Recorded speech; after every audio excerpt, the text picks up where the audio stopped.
안녕하세요. 추세로 주식 투자하기입니다.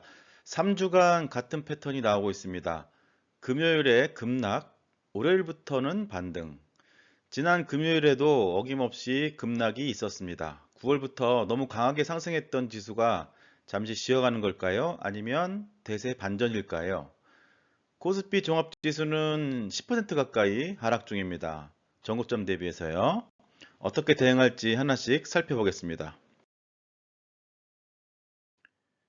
미국 주식부터 살펴보겠습니다. 미국이 하락하면 우리나라도 여지없이 빠지는 상황입니다. 3주 연속으로 하락하고 있네요. 50일 이동평균선을 뚫고 내려갔습니다. 한 주간 3% 가까이 손실을 추가했습니다. 일간 차트로 보시면 전고점 대비 7% 정도 하락한 것을 확인할 수가 있습니다. 코스피 종합지수보다는 하락이 심하지는 않습니다. 왜냐하면 코스피보다는 나스닥이 최근에 상승 강도가 세지 않았기 때문이죠. 당연한 결과입니다. 목요일에는 엔비디아 실적 발표 날이 있었는데요. 그날 하루에 변동성이 매우 심했었습니다. 다행히도 금요일에 상승 반전하면서 한 주를 마감을 했습니다. 하지만 확실하게 50일선을 깨고 하회한 것은 치명적이라고 생각이 듭니다. 요일별 분봉 차트입니다. 전체적으로는 주르륵 흘러내리고 있는 모양이고요. 목요일에는 엔비디아 실적 발표 때 오전에는 긍정적이었다가 갑작스럽게 급락이 이어지면서 하루 변동성이 극단적으로 큰 하루였습니다. 금요일의 반등이 월요일 코스피 지수에 대한 기대감을 갖게 만들기는 합니다. 3주 연속 동일한 패턴입니다. 미국 주식에 대한 비중은 이미 우리가 거의 줄였습니다. 그러나 미국 주식의 뒷받침 없이 우리나라만 오르기에는 어려움이 느껴집니다. 나스닥 종합지수는 23,000을 깨고 내려와서 22,000도 잠시 내려왔다가 살짝 올라서 22,273으로 마감을 했습니다. 코덱스 미국 나스닥 100 H입니다. 지난주에 50일 이동평균선에 딱 걸린 상태에서 이평선을 깨고 내려올지를 걱정을 했었는데요. 안타깝게도 확실하게 깨고 내려와 버렸습니다. 의미 있는 시그널로 인식할 필요가 있습니다. 미국 시간 기준으로 금요일의 상승분이 제외된 기준이기 때문에 주간 3.5% 하락한 것으로 정리가 됩니다. 코스피 종합지수입니다. 지난주에는 강보합 정도로 정리를 한다면 이번 주는 급락이 있었습니다. 9월부터 워낙 빠르게 달려왔기 때문에 쉬어갈 만도 하다고 생각이 됩니다. 아직까지는 심한 조정이라는 생각은 들지 않습니다. 너무나 당연한 정도의 조정장이랄까요? 여전히 50일 이동평균선 위이기도 합니다. 금요일 하루 만에 하락폭이 너무나도 컸기 때문에 심리적인 데미지가 더 크게 온 것도 같습니다. 미국 시장 금요일 상승 반전하여 월요일 한국 시장에 대한 기대감을 또 가지게 됩니다. 하지만 단순하게 그렇게 생각하기보다는 지금 3주 연속 동일한 패턴이기 때문에 월요일이 반등이 나온다고 해도 전고점을 못 넘어서거나 전저점을 또 깨고 내려간다면 뭐 그 다음에는 바로 50일선을 터치하거나 그 이하로 내려갈 텐데 그런 일이 발생하면 매도를 고려하는 것이 좋겠습니다. 4200선을 넘어섰던 지수가 3853까지 내려온 상태입니다. 반등을 기대하지만 추가 매수는 하지 않는 게 좋겠습니다. 반등의 기회를 못 살리더라도 천천히 들어가는 게 맞습니다. 큰 손실을 피하려면 말이죠. 예. 지금까지 누적 수익이 큰 경우는 버티기가 훨씬 수월할 텐데 매수한 지 얼마 되지 않거나 금액이 큰 경우에는 더 민감할 수가 있습니다. 그럴 때는 부분 매매를 생각해 주시면 좋을 것 같습니다. 추천 상품을 하나씩 살펴보겠습니다. 먼저 코덱스 200입니다. 우리가 메인으로 투자하고 있는 상품이죠. 자, 한 주간 4% 넘게 하락했습니다. 보통의 심리적인 손절 수치인 마이너스 10% 수준, 전고점 대비해서 마이너스 10% 정도를 설정을 하고 있는데 하지만 아직 50일선 위에 있고요. 펀더멘탈의 영향이라기보다는 AI 버블론 같은 의심에 의한 하락으로 해석되는 게 주 원인인 것 같습니다. 물론 이런 것이 트리거가 돼가지고 자금이 빠져나가면 하락 추세로 충분히 이어가겠지만 아직은 그럴 정도까지는 아니라고 생각이 됩니다. 다만 현재 코스피는 반도체를 빼놓고는 말할 수가 없고 반도체는 엔비디아를 또 빼놓고는 설명할 수가 없으니 이와 관련된 미국 주식을 면밀하게 살펴볼 필요가 있다고 봅니다. 그런데 나스닥 지수가 아까 보신 바와 같이 50일선을 하회했으므로 경고등은 켜진 것은 확실합니다. 결론적으로 코덱스 200은 매매하지 않고요. 손절이나 익절하지 않고 한 주 정도 더 유보하겠습니다. 쉽지 않은 결정이겠으나 50일선을 깨고 내려가면 다시 고민해 보도록 하겠습니다. 당분간 유지입니다. 다음은 타이거 반도체입니다. 3주간 동일하게 말씀드렸는데 현재 코스피는 반도체가 이끌고 있지만 최근 3주간은 코스피 지수보다 반도체, 정확히 말해서 타이거 반도체는 상대 강도가 좀 약합니다. 종합지수가 올라갈 때는 타이거 반도체는 덜 올라가고 종합지수가 떨어질 때 종합지수보다 더 떨어지는 그런 상태입니다. 당연히 그동안 더 많이 올랐으니 하락할 때는 더 많이 떨어지게 되는 게 당연한 거지만 이게 떨어질 때도 좀 덜 떨어져야지 상대 강도가 높은 아주 좋은 주도주라고 얘기할 수 있겠죠. 우리나라 반도체 기업의 전망이 너무 좋은 내용이 많아가지고 기대가 앞으로 기대가 되지만 전망에만 기대해서 투자를 하면 안 되겠죠.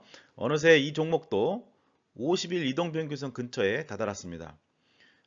다행인 것은 주가 하락 시에 거래량이 좀 줄어든다는 점입니다. 거래량이 늘면서 하락하면 진짜 하락이라고 제가 배운 기억이 있습니다. 한 주간 6% 넘게 빠졌습니다. 현재 제일 추천 상품은 코덱스 200과 이 타이거 반도체인 상황입니다.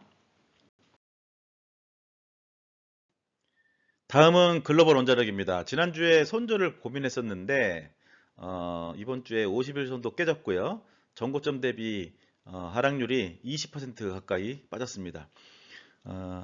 추천 상품 중에 전고점 대비 하락률이 제일 큽니다. 물론 비중은 많이 줄이시라고 말씀을 이미 드린 바 있어서 마이너스 20%까지도 버텨봤는데 이 종목은 이 선에서 매도하기로 말씀을 드립니다. 물론 월요일에 반등이 나오면 이 상품이 많이 올라갈 가능성이 높습니다. 월요일에 많이 반등하면서 시작하면 기쁜 마음으로 매도하시면 좋을 것 같습니다.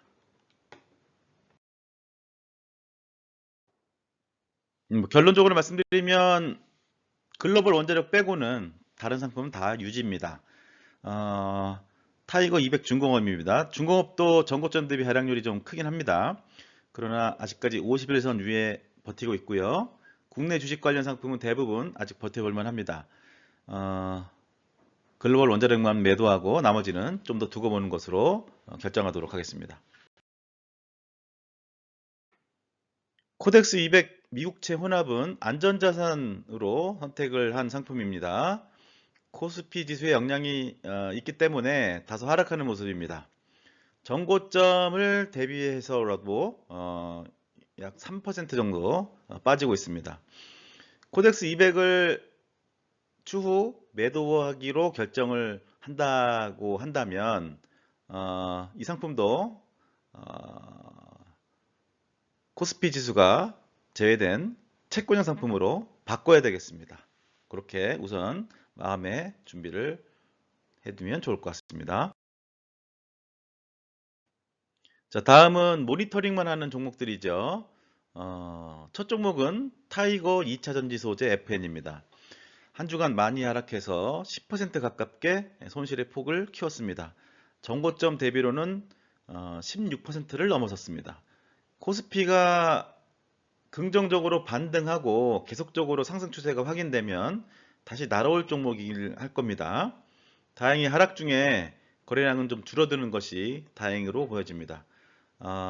코스피가 다시 확실한 상승 추세를 보여준다고 하면 이 상품에도 들어가 볼 수 있는 기회가 오리라 생각합니다. 모니터링만 하는 두 번째 종목은 플러스 글로벌 HBM 반도체입니다. 이번 주 영향이 큰 종목들로 구성되어 있어서 데미지가 큽니다. 한 주간 7% 가까이 떨어졌고요. 전고점 대비해서는 13% 수준입니다. 이 종목도 2차전지 소재와 비슷한 상황이지만 우리는 이미 반도체에 어느 정도 투자 비율이 있기 때문에 해외 기업으로의 분산 관점에서 일부 추가 매수를 기대할 수 있을 것 같습니다. 코스피가 반등하면요. 코스피랑 미국 주식 반등한다는 전제 조건 하에 들어가 볼 수도 있겠습니다. 찬스가 오겠죠?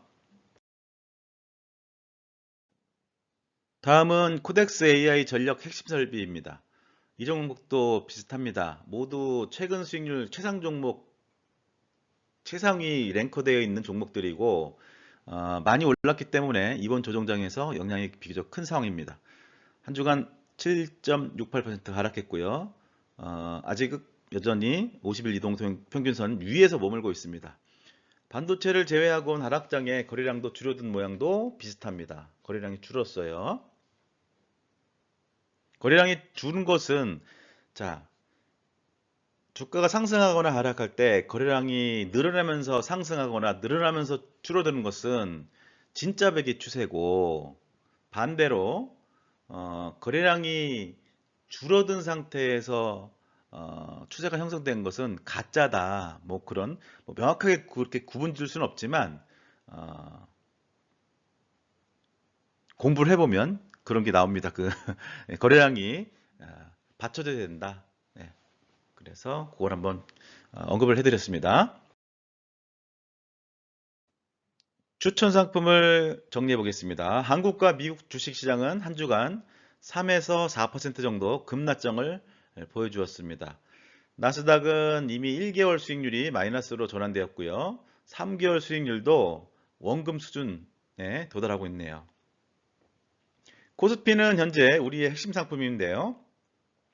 전고점 대비 9% 하락 중입니다. 심리적인 손실 라인인 마이너스 10%가 눈앞입니다. 주초에 잠시 반등했다가 다시 하락해서 금요일에 저점을 깨고 내려가고요. 10% 수준을 넘어가면 매도를 결정을 하도록 하겠습니다. 반도체는 종합지수보다 더 하락률이 컸습니다. 누차 말씀드렸지만 최근 3주간 동안 종합지수 기준 상대 강도가 약합니다. 글로벌 원자력은 매도를 제한드렸고요. 반도체와 중공업은 좀 더 가져가 보겠습니다. 미국 체혼합은 약간 하락률이 커지긴 했습니다만 아직까지는 괜찮은 수준이라고 생각됩니다. 코스피 종합지수의 매도가 결정되면 이것도 같이 바꾸도록 하겠습니다. 나머지는 모니터링만 하는 종목은 종합지수 반등에 성공하면 매수 타이밍도 같이 생각해 볼 수 있겠습니다. 많이 떨어진 상태에서 매수하는 것은 추천드리고 싶지 않습니다. 지금처럼 이렇게 떨어진 상태에서 뭐랄까 추가적으로 물타기, 나쁘게 표현하면 물타기고 결국 뭐랄까요 앞으로 상승할 것을 예측하고 전망하고 투자하는 그런 방법이기 때문에 우리의 이 추세 추종 전략은 그런 게 아닙니다. 우리가 강하게 상승 추세를 타고 있다가 이렇게 조정장이 나오면 절대로 물타기 하는 게 아닙니다. 물타기 하는 게 아니라 여기서 버티고 있다가 다시 상승 추세가 확인되면 좀 늦더라도 확실한 추세를 확인하고 그때 불타기를 하는 방법이 이 추세 추종 전략입니다. 오히려 떨어질 때는 조정장일 때는 절대로 물타기 하는 게 아니고 오히려 더 손실이 커질 것을 대비해서 언제 손절할 건지 거기에만 집중하시면 되겠습니다. 좀 일반적이진 않죠. 네. 그렇죠. 그런 말씀을 좀 드리고 싶습니다. 위험한 투자 방법입니다. 그 물타기 하는 것은요. 손절하고 반등 나온다고 후회하고 안타까워하지 말 것. 주가가 빠진 상태에서 무리하게 매수하려 하지 말 것.